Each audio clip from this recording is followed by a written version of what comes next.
Good morning, everybody. My name is Josine Peek. I'm head of EMEA at GRESB, and we're having an event with our partner Converging in Denmark today. And it's a great shame that again we're not allowed to travel, because Denmark and Copenhagen is one of the best places to be. So you guys are there. We're in Holland, but still, it's really nice to be here. We're going to have a big event. We have over 100 people who have signed up to this. And I would just like to say a couple of housekeeping rules, or well, not really rules, but tips. There's underneath, you will see a question and answer possibility and a chat. So the chat is more for, gosh, I like this, or no, I'm bored, or something like that. But if you want to say something, if you have a real question that you want to have answered, please use the Q&A function, because we have people from GRESB who will be answering these questions live. And that way you will get your questions answered immediately. There's also another thing I want to mention. We will upload the slides like we've done for all the other GRESB events that we've been doing now through the weeks. We'll upload them probably tomorrow. It will be on the website of GRESB, and also, of course, Converging will be able to provide you with the slides. So everything will be available. We're doing this really on a basis of transparency. And I just want to mention one thing. We're living in a very, very strange time, of course. It seems to be an inflection year for so many trends, and also clearly one for sustainability. And what more and more is becoming clear is that we have big collective problems. They require collective action, but in order to collectively have that action, we need good collective data. And that's, I think, where GRESB really comes in partnership with great partners like Converging. And with that, I'd like to hand the word to Bent from Converging. Thank you, Josine. Good morning, everyone. My name is Bengt Enge. I'm a partner at Converging. So an interesting program ahead of us. Just briefly, we will have Roxana Isao first on the real estate, followed by Rick Walters going through the results on infrastructure. And then there will be a session with my colleague Anders Klinkby and Rick Walters on the EU taxonomy. I think the agenda today really goes to the importance of quality data and relevant ESG data, which we see observed from many places. We see it recently from standard setters such as IFRS, increasing importance of disclosure requirements, in particular TSFD, and of course also regulation and EU taxonomy in particular, which I mentioned is on the agenda. But maybe most importantly, we see it from investors committing to sustainability objectives and therefore requiring quality data to measure their performance against these objectives. And there, GRESB is a key provider of data and solutions to bring this forward. So we're very happy to be hosting this or co-hosting this event for the second year. So without further ado, I'll hand it to Roxana Isao.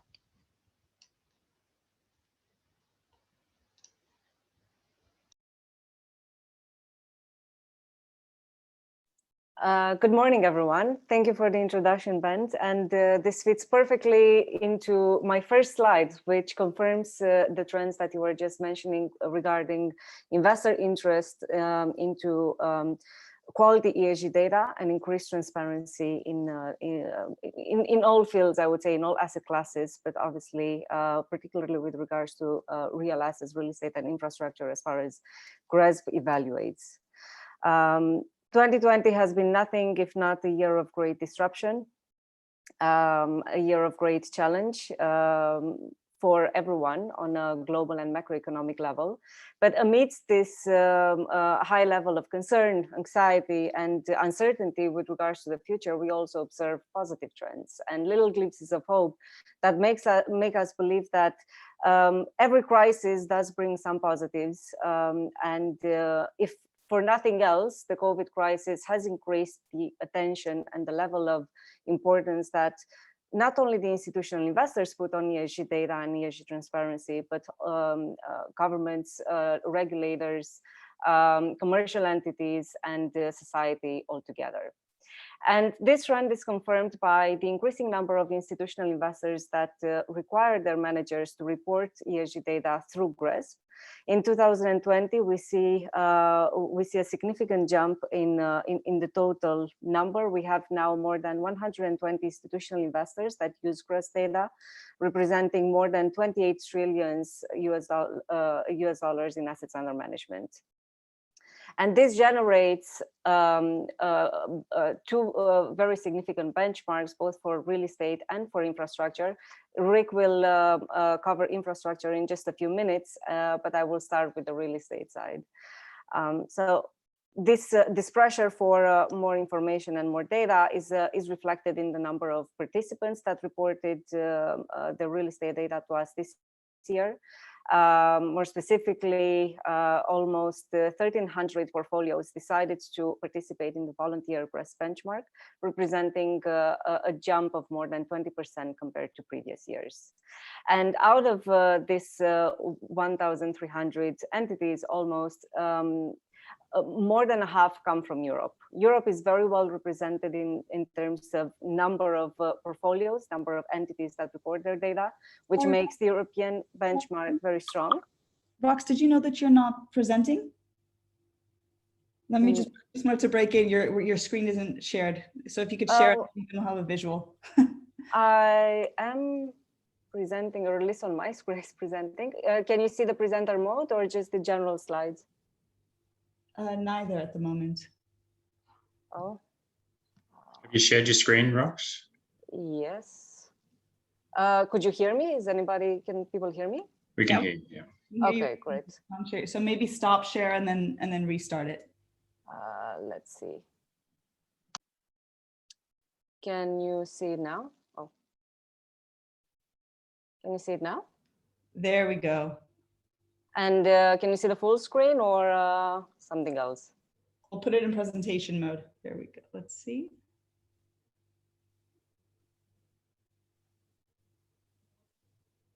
Perfect. Okay, great. Now you can also see numbers. Since we are good with data, technology kills us sometimes. But this is a nice graph that shows that more than 20% increase I was just referencing in terms of number of participants. And we had a nice graph showing the increase in number of institutional investors as well. Now, since we are having a Nordics event, some of you might have joined the EMEA event we hosted a couple of days ago, attended by more than 500 people at some point, I believe. And that's when we unpacked some of the trends in Europe on a regional level. Today, we would like to dig into some of the Nordic trends and see how they compare in the Nordics. Well, the increase in participation is also reflected in this region. We have 50 portfolios in the Nordics region this year, which accounts for about 10% increase compared to previous years. And that is not only reflected in the number of portfolios, of course, but also in the number of assets that constitutes the benchmark. 2020 was the first year when asset level reporting became mandatory for all GRESB participants that reported their performance data to us. And what you see on this slide is the plot of all assets as they are represented on the global map, depending on the regions they represent and their geolocation. The benchmark or the database now includes more than 96,000 assets globally. About 40,000 of those come from Europe. And while not all of them can reflect their full data coverage in terms of energy consumption, carbon, water, waste, or building certifications, all of them had to, all of these assets had to be identified by location and by identity so that they can be properly linked to portfolios. This allowed us to incorporate more stringent rules around reporting scope and reporting rules, and be able to link individual data points and environmental metrics to individual assets. And of course, this also unlocks a new generation and new opportunities for data insights, some of which I will be talking about in just a bit. On a global level, we see that the dynamic between regions remain very similar to previous years. Some of you that have participated in our events before or are a GRESB participant will recognize this, this map. We call it the GRESB model, and it's a true representation of the benchmark distribution between what we call the management and the performance components this year. You'll recognize this graph from previous years as well, even though these dimensions don't represent exactly the same thing anymore. 2021, among other disruptive elements, also brought a new assessment structure in GRESB. The old assessment was restructured into three components in real estate: the management component, which evaluates the organization's policies and procedures; performance component, which collects a lot of asset level data and sets the foundation for a format where we ultimately can measure true performance of assets and buildings. I will say that at this moment, the assessment is not a true performance representation, because a lot of the elements that we collect and score and benchmark still have to do with data availability, data coverage, some measures implemented year-on-year developments, but we're not yet scoring intensity values, for example. So even with this assessment restructure, we see that the dynamic between regions remains very similar. The Nordics countries do better on average than Europe as a region. But of course, we have to remind ourselves that the Nordics represent 50 countries, 50 entities, as opposed to more than 600 at European level, and is outperforming most regions in terms of performance, performance scores and performance data. On a country level, we see that Sweden, Norway, Netherlands, and France outperform European and global averages. This is quite similar to previous years, and it's a trend that we see developing on an annual basis. Now, even though the dynamic or the relationship between the country averages and the region averages remain the same, what we can observe is that the scores have shifted a little bit to the left. And we don't see such a great crowding of scores in that top corner of the model, which was one of the intended effects of the assessment restructure. We received a lot of questions around the impact of change and the impact of assessment restructure and the impact of the assessment developments on overall scores this year. Some of you have asked us to evaluate the impact of just the structural impact of the assessment development versus the actual impact of performance of participants on the overall scores.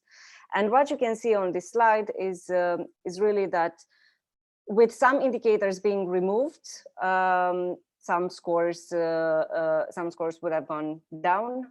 We reweighted some indicators, which again have a negative impact on the overall scores, because we removed easy points and indicators where a lot of participants scored the total number of points, so they were not differentiators.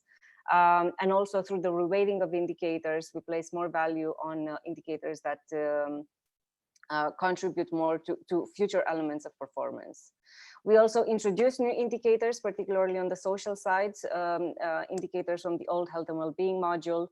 And even with all of those developments, we see that on a net level, the 2020 scores in the Nordics are higher than last year. And that is because the overall level of improvement at this region's level exceeded the pace of development of the assessment. So obviously, the entities within these countries have done a much better job and a faster job in improving, and they were able to compensate to a fair degree and a better degree than we see on average at European or the global level, the pace of change that we introduced with the assessment. So it almost seems like we need to make it even more difficult for you. And that's in line, in fact, with what the signals that we get from the investor community. the investor community and the institutional investors do entrust us with a mandate.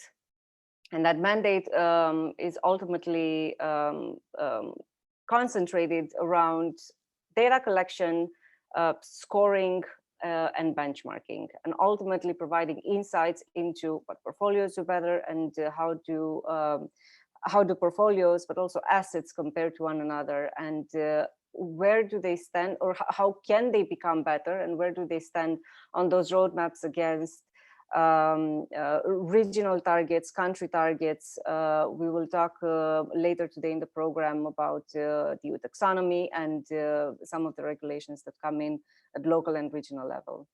And with the data from this year, we were able to calculate the average energy intensities at the country and region level.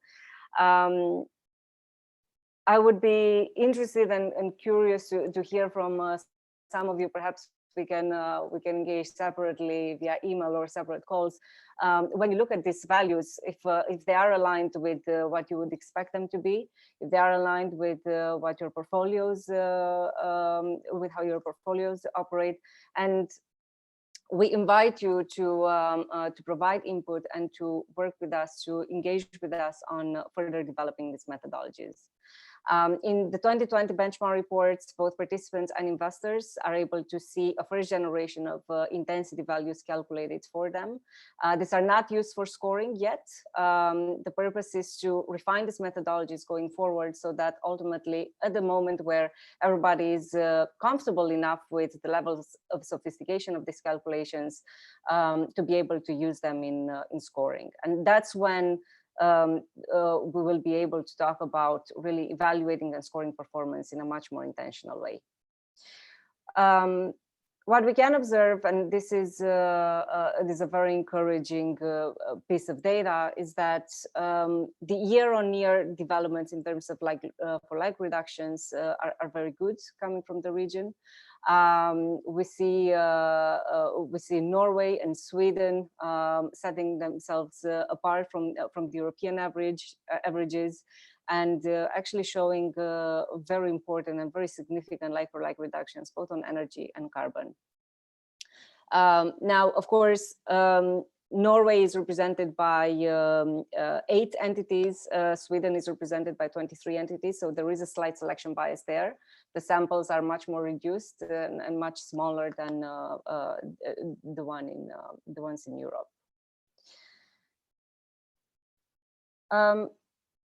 Now, I would invite you to ask questions. So maybe this is a good moment to remind everyone to use the Q&A function, both with regards to the presentations today, but also generally speaking about the things that you would like to hear more from us. And I'm mentioning this now because one of the questions that comes a lot, and that we have to evaluate over the next weeks, is really how will we evaluate, how will we integrate the existing resilience module into the overall assessments, whether or not that is done through the directly through the assessment or in a different format. But what's certain is that this year we celebrated the three-year cycle of running the voluntary resilience module. And this was done both for the real estate and the infrastructure assessments in parallel in the same format. And 2020 saw a very material, very good increase in participation on a global level. We will work with you, and we have started that process of really evaluating what are the elements that are really important coming from the resilience module, and what are the ones that have to be integrated within the entire assessment. But obviously, we will not make those decisions by ourselves, but we will engage with you in order to make sure that they reflect what investors need and what managers want as well. And this is only part of what's yet to come. We know that 2020 was not an easy period for the real estate benchmark. We know there were quite a few lessons learned, and I would like to re-emphasize the fact that we've taken note of all the comments, all the feedback, and all the requests that we received from you, and we are evaluating all of them very carefully. Some things are already underway in order to be improved for next year and the upcoming years, and for some of them we still have a lot of work to do. But the one trend and the one signal that came out very clearly from you as participants and investors is that there is a clear need for really transitioning into measuring performance. Now, what does performance actually mean? This is the part where we still need to get agreement on. In Europe, a lot of members talk about alignment with the CRREM targets. In Oceania, a lot of our members talk about comparisons and benchmarks against baseline intensity targets. You could also argue that using intensity values as defined by the benchmark and plotting them on a map and on a distribution would be a way to calculate performance. There are many elements we have to discuss, and COVID is another disruptor that does not help with the overall data quality and data completeness. And these are things that we will work on from now until Q1 and over the next months. But it starts with having access to the right level of data and the right type of data, and trusting that that data is correct and that you can use it properly into normalization methodologies, into asset level benchmarking, and ultimately portfolio level benchmarking, in order to create that asset portfolio, local, regional, country, global target and comparison against macro targets as well. And for that, we are very excited to be working with all of you as part of the newly founded GRESB Foundation, together with all our members, in the same way and similarly to what we have done until now, but perhaps in a more formalized way, in a more frequent way, in a more topic-specific way. And we are very conscious and very grateful for all the support and the help that everybody wants to provide, and the contribution that everybody wants to make to ensure that the GRESB benchmarks are reliable, are reflective of what investors require, and are in line with industry targets and industry trends, and they develop at the right pace. So this is our commitment to you, that whatever the next steps will be made in collaboration with you and in discussion with the industry. We have a lot of issues to discuss, and we have a lot of problems to find collective solutions for, and this is what Yosin started the presentation describing. And these are just a few of the topics that we plan on engaging with all of you over the next months. We need to start very soon with some kickoff discussions on how investors, as well as managers, as well as data partners, think we can and should evaluate the impact of COVID on building performance for 2020. By now, I think we all know that COVID will not disappear in 6 months or in 3 months or in 1 year. So this is not, the impacts of COVID will not be isolated to 2020, but they will trickle into 2021 and onwards. But of course, this is necessary because we do also plan on defining a more specific and clear roadmap for how do we define and measure performance at the building and portfolio level, and how does that link with other tools like TCFD, like SFDR, like the EU taxonomy, and so on. So with that, I would like to thank you all. And normally, if we would be in person, we would have a little celebration. It's too early to have wine and champagne right now, but certainly a good moment to congratulate the industry leaders and some of the industry representatives coming from the region. Your leadership and the level of innovation you demonstrate is truly inspiring to all of us every year, and you do serve as best practice examples for what the real estate industry as a whole does, and they look up to you to lead the way in many ways. So thank you very much. Keep challenging us, keep questioning what we do, and please keep being engaged, because this is how we advance together the benchmark. Thank you. Thank you very much, Rox. That was great and very good to see. Over to Rick Walters, who is our Director of Infrastructure. So we go from one asset class to the other. Rick, are you? Yes. Let me just share my and screen. let me just say as well, keep the questions coming. We'll there are some that were too difficult for me, but Rox will pick them up on the real estate side. And please interact in that way. It makes things efficient. Okay, over to you, Rick. Great. Good morning, everyone. It's great to be here and presenting the infrastructure results for 2020. So we'll get straight stuck in. I think we've had a good program to now. We want to keep things moving along. So for infrastructure this year, just as a quick reminder, because the structure is slightly different to real estate, this is the assessment structure. We have a fund assessment, which consists of management performance components.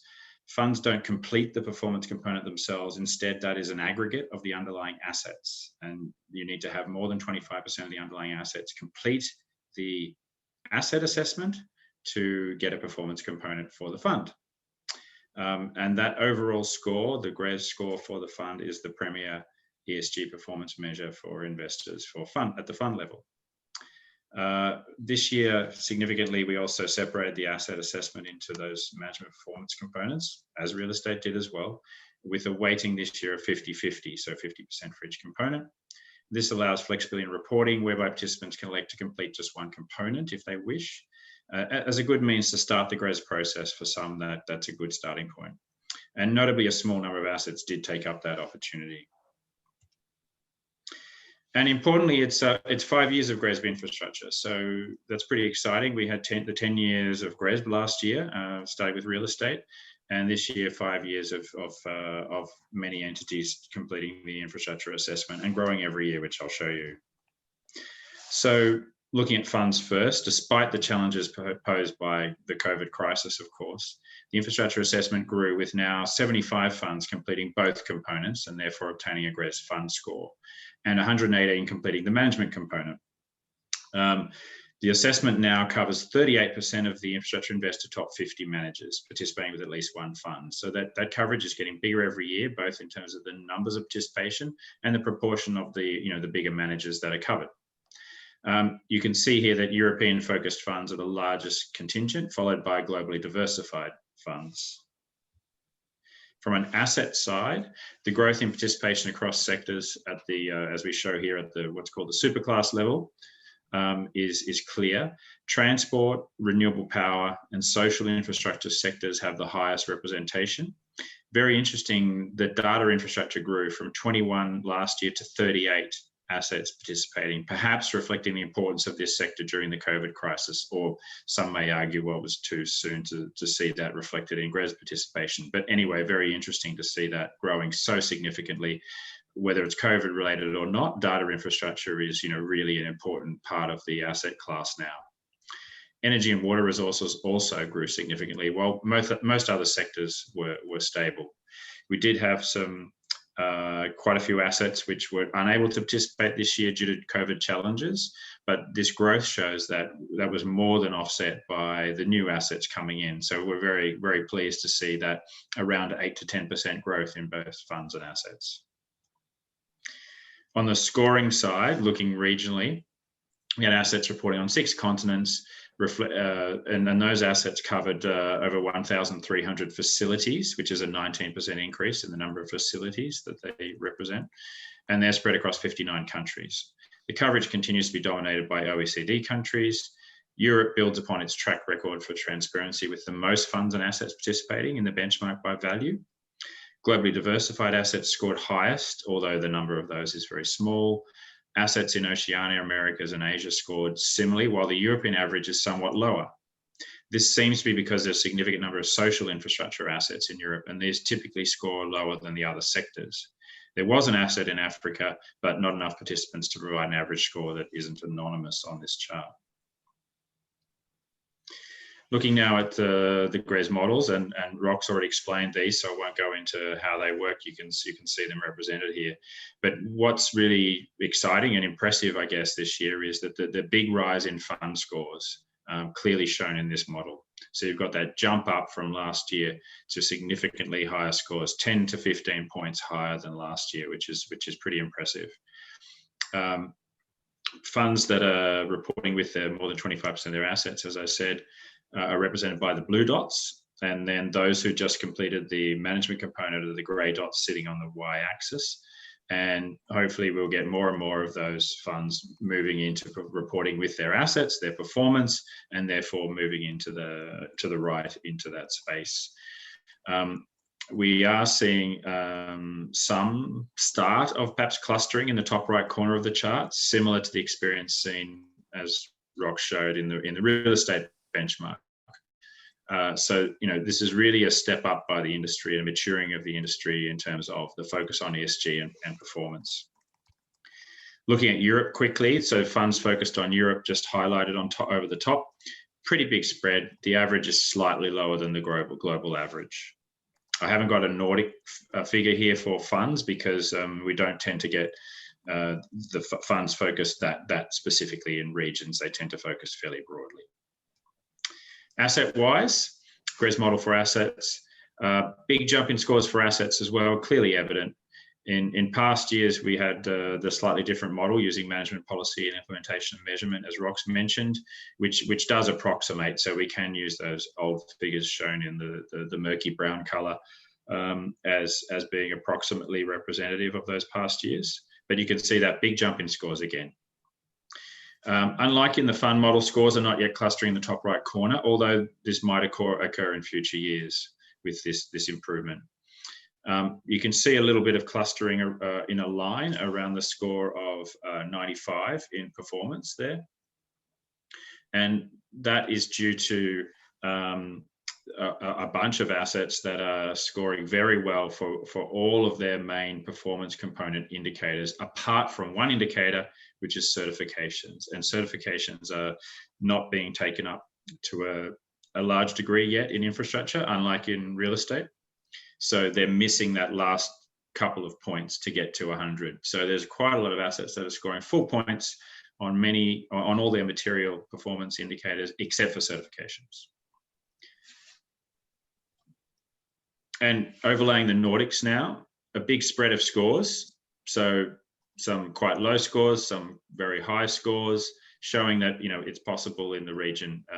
The average, there's not a lot of results, so I wouldn't read too much into the average, but the average sitting a bit below the global average, sitting close-ish to the European average. And then showing the various averages, so you kind of see them in perspective there. So I wouldn't be too perturbed by the lowish average, but maybe that does also highlight there's plenty of opportunity for improvement. So encourage people to look to see how they can boost their scores in future years.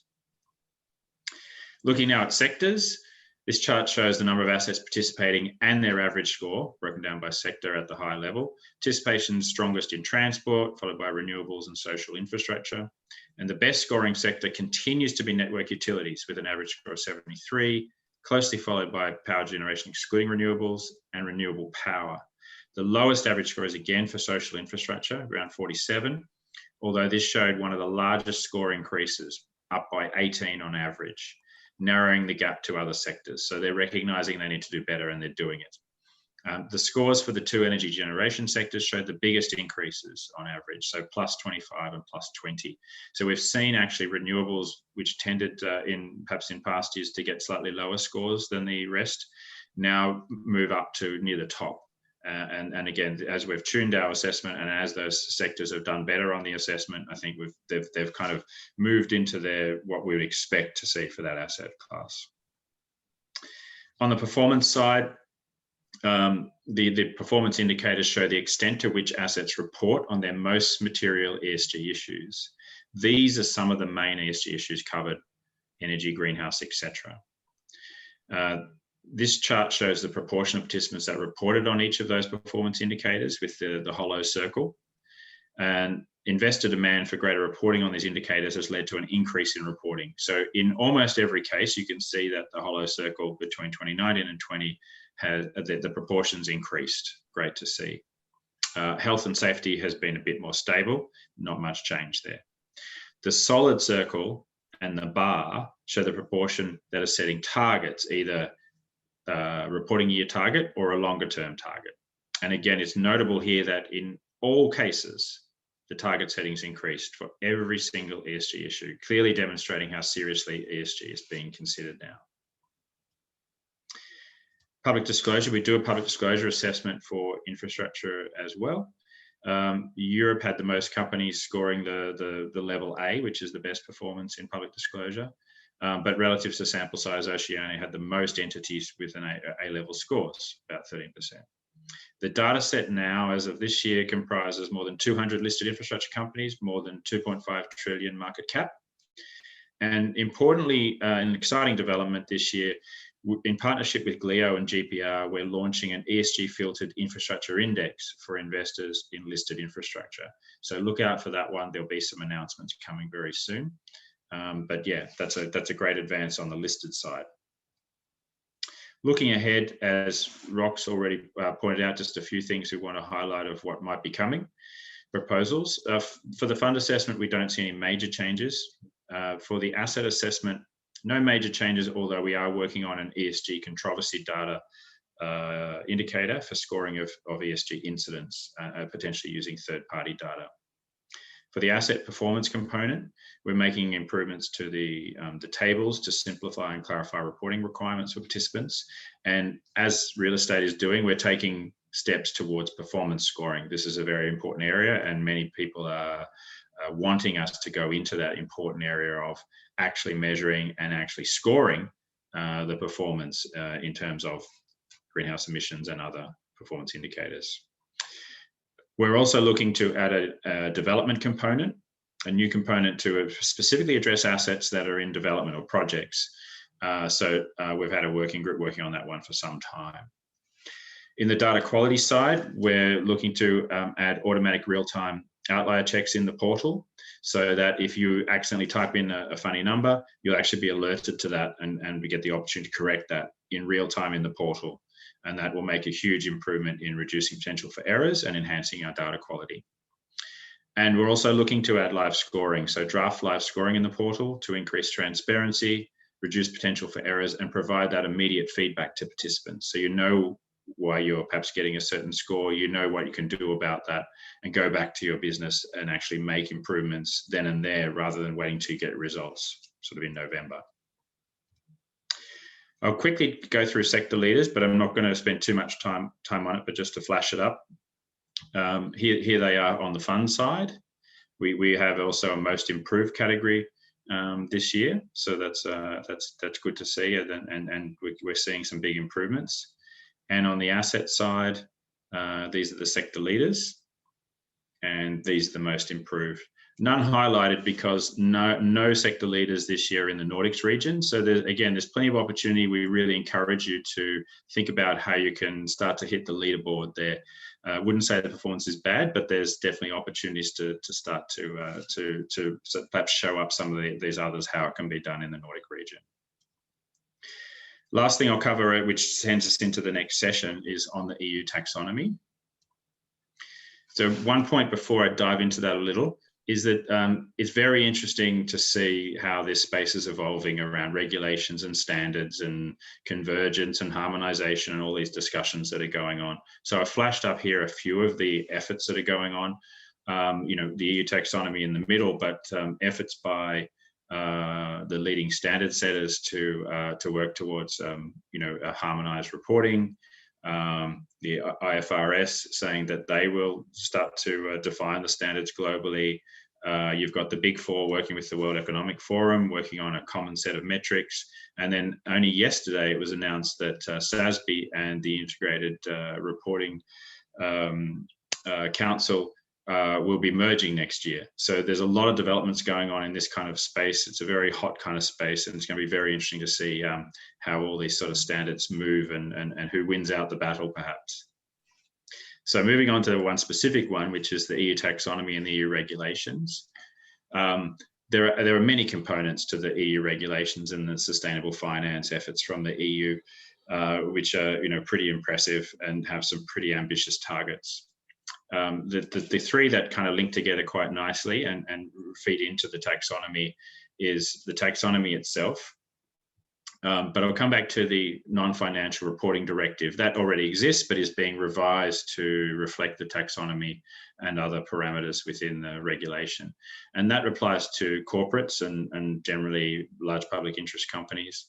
And it basically states what they need to report and disclose and on what basis. And that will be the basis of feeding into the taxonomy. That will provide the data at which the taxonomy will apply. And then that data and the taxonomy data will feed into the sustainable finance disclosure regulations, which is for financial market participants for them to report on their compliance, their ESG data. I'm going to barge in because we want to leave some time as well for Anders's presentation. So sure. Maybe if you could wrap up, that would be great. Yep, sure. So just briefly, because this is a good introduction to the taxonomy, it supports the EU to become carbon neutral, and it only covers carbon for now. So other elements will be added later, and it applies from the 1st of January 2022. And just to briefly show our results, we have done indicative taxonomy alignment for the assets this year. And what we found was, if this is on the left, all of the assets participating in GRESB, we looked at 133 of those are potentially taxonomy aligned. They link to the activities in the taxonomy. 108 of those, we have the right metrics in the assessment to check their compliance. Out of those, 83 actually reported that appropriate data. And finally, out of those, the number that actually met the thresholds was 65. And most of those are in the kind of renewable power space, which is probably not surprising, but just showing that this is very powerful to cover all of this. In terms of, next slide, I'm almost there. And therefore, in terms of why they weren't, or you know, the breakdown, there's a bunch that just aren't aligned. The activity is not in the taxonomy, so it's not relevant to those assets. They're never going to be taxonomy compliant. Then there's the ones where the metric isn't there or they don't report that data, and leaving to the 65 final. All right, so I think that's a good intro to the next part on the taxonomy. Should I hand back to you, Josine, and no, straight to Anders? All right, so I'll bring in Anders now, who's had some really good practical experience applying the EU taxonomy with specific assets that you guys advise on. And so I think that's a really nice segue, given that we've looked at kind of the overall. So over to you, Anders, and I'll just I'll keep sharing my screen, but I'll have to go on mute. So just give me a second. Thanks a lot, Rick, for that introduction and a great presentation. So we would like to share just a few practical experiences from work on applying the taxonomy to assets. The model we've done has been based on the technical working group's report back from March, and now, as many of you are probably aware, the draft delegated acts came out last week, and there are some changes there, but basically the process is the same. So we thought that it could be hopefully useful for you to see some of this, and hopefully you can use it when you would have to do your assessments in 21. So if we move to the next slide, where we can see the basic structure for applying the taxonomy. As we see, there are 6 steps that you can see here that can be grouped into 3 phases basically. First, you classify the activities across the asset and see if it's aligned with the taxonomy list of activities covered. You then do the due diligence, where you assess if the asset activity meets the thresholds that are defined, technical screening criteria, and then you prepare your disclosure.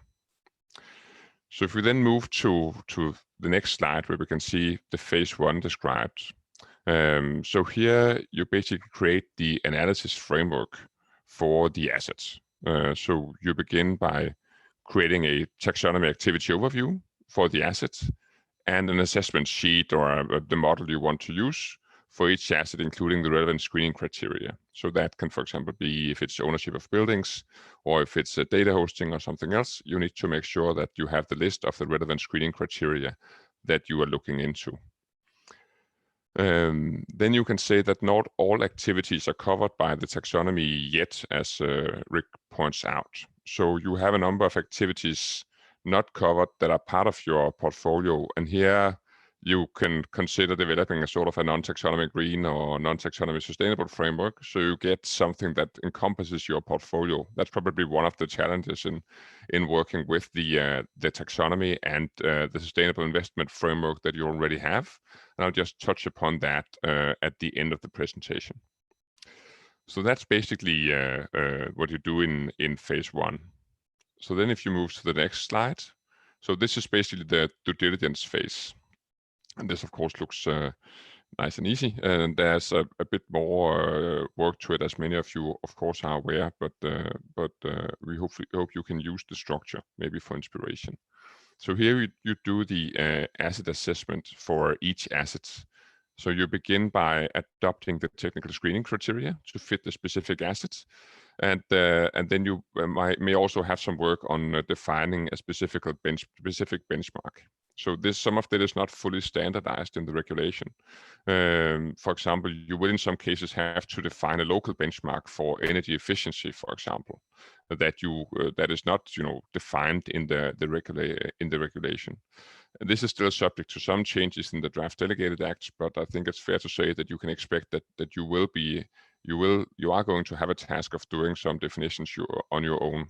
If you, for example, want to work with a benchmark on real estate that's French real estate or Paris real estate or office real estate in Paris, or how you want to structure it.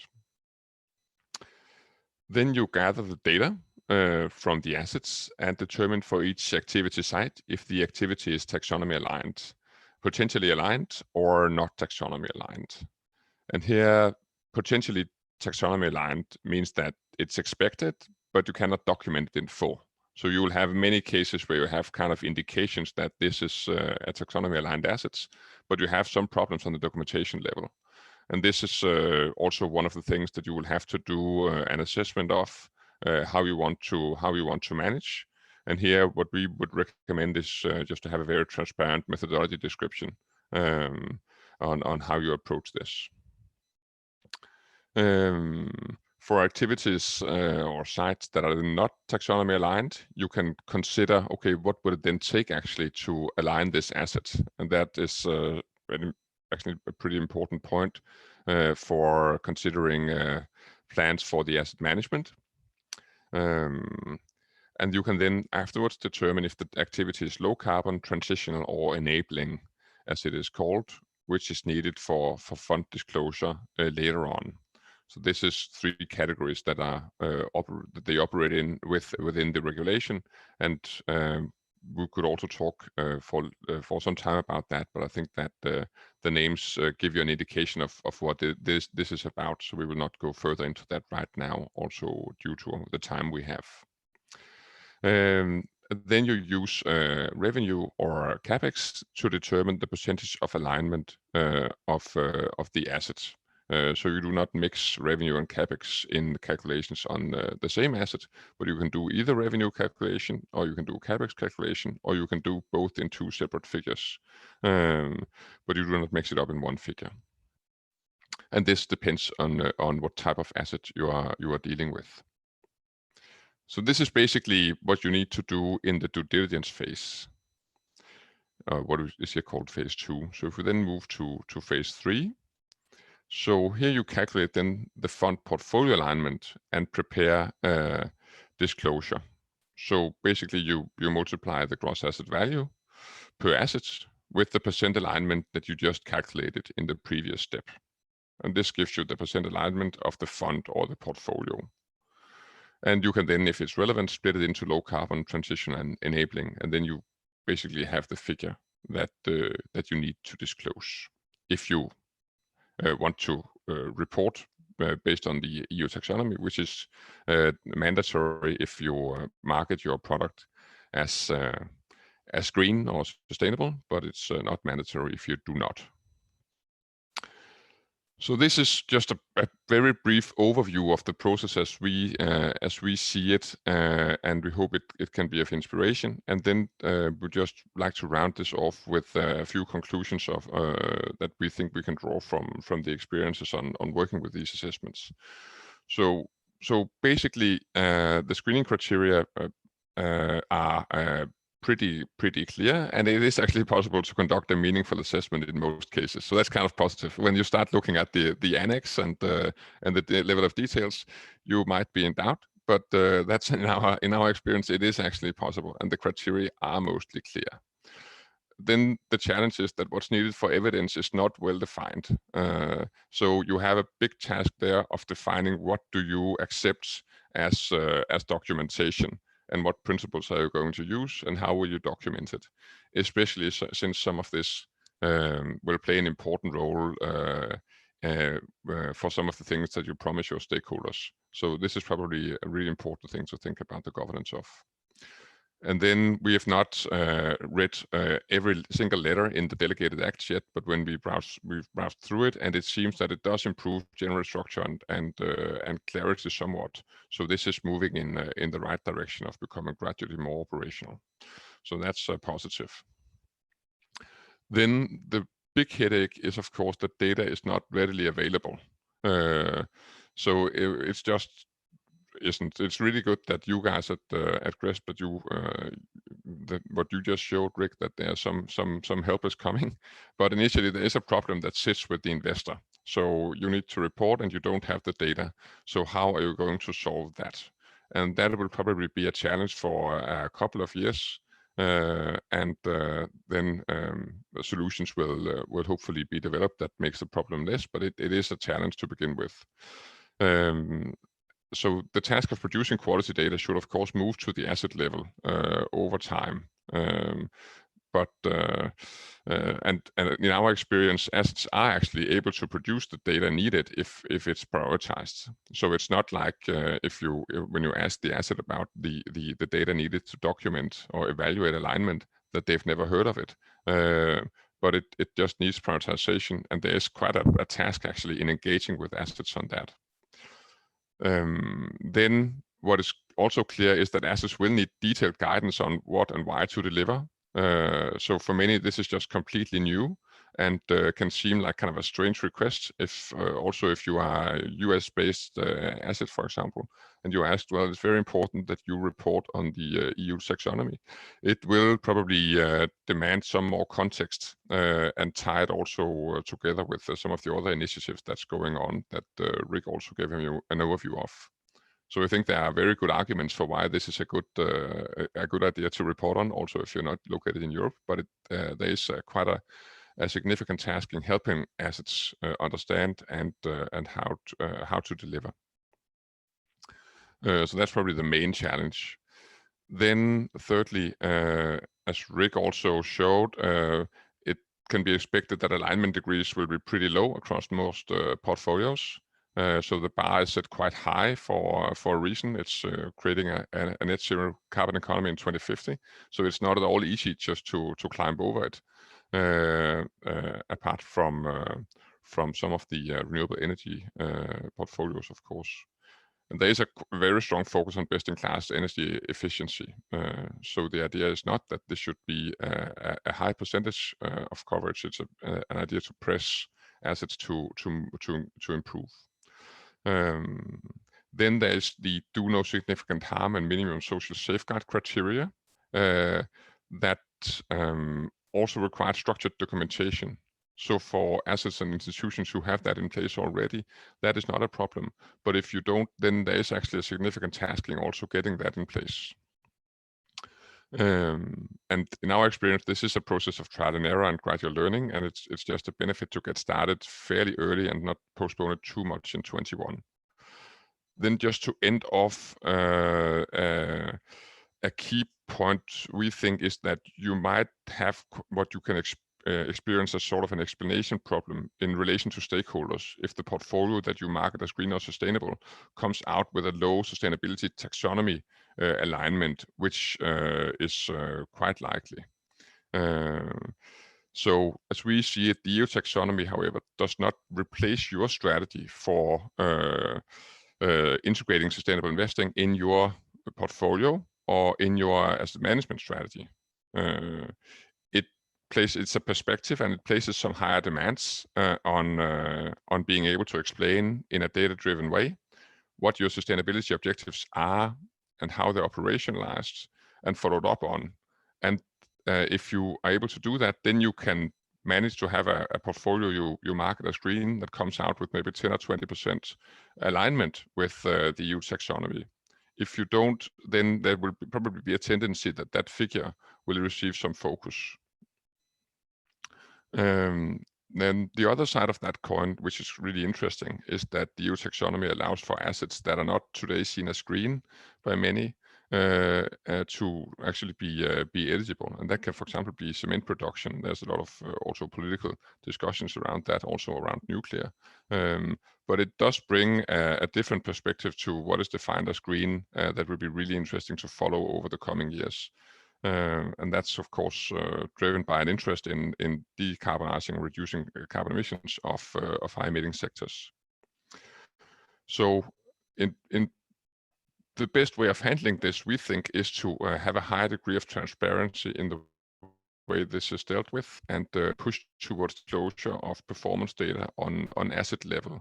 We think that is the way forward. It's also why we think GRESB is a really good initiative, a great organization, and we think that's also will be a key part of dealing with taxonomy assessments. So that was what we wanted to share with you, and thanks for that. Thank you very much, Anders. And there's also a question there. I wonder if you want to field that, or I can, around what's the best strategy for applying the taxonomy to non-EU assets? Is it much the same? Oh, please have a go, Rick. Okay. So I guess in theory it is, and in some cases non-EU assets may have to be covered because they're part of a financial product in the EU, in a fund or something like that. So that and I think there's some grayness there that will be ironed out over time as well. The other thing I would want to point out, though, is the whole kind of taxonomy space is moving along. So Canada, Australia, Singapore, and others are working on their own taxonomy. So it's going to be a moving feast for a little while. But there's also international efforts to align. There is a platform for getting some degree of alignment across these. So it may be that you may have to even report on multiple taxonomies in the future for a little while. So I think watch it closely. The EU taxonomy is very good and clear, though, so it can make sense to apply it, even perhaps if you're not offering EU products. It can be a good way. Maybe just also to add to that, I think that what the direction of travel is towards specific performance data on asset level across all regions and all regulatory initiatives. So the way forward can be to emphasize that more than that it's an EU initiative to say, oh, this is where we're all heading. So you will need to do it in one format or another, just as well get started. That's a good point, and GRESB will be seeking to offer these kind of tools using our data. So if it is something you're scratching your head about, come and have a talk to us, and I'm sure we'll be able to help you out, both for the EU taxonomy and the Sustainable Finance Disclosure Regulation, and ultimately even NFRD as well. So we can be a good tool to help you on that. Great, Rick and Anders. Thank you very much. That's so relevant. I mean, let's just the big picture again. So this transition is taking place, and clearly the EU has put everything behind it to do that. And also the course of action is very clear. Its transition is going to be the transition will be enabled through transparent data. So it's very clear what needs to happen. And you know, let's be also the breakneck speed of legislation coming towards us, and especially targeting, as Anders said, these institutional investors, will increase their already strong hunger for good data. So this is something that the market needs to acknowledge and get prepared for. And indeed, like Rick says, we will do everything to help. It's going to be a tough but super interesting ride. And it's very, very important to do that with good partners. And that's why we're also super happy to be, with Anders and Bent here today. Let's see if is there any, no, there are no more questions. I think everything is then clear. The slides will be on the website. And I want to thank you all very much for your great presentations. Okay, bye-bye. Thank you, everyone. Bye-bye. Bye.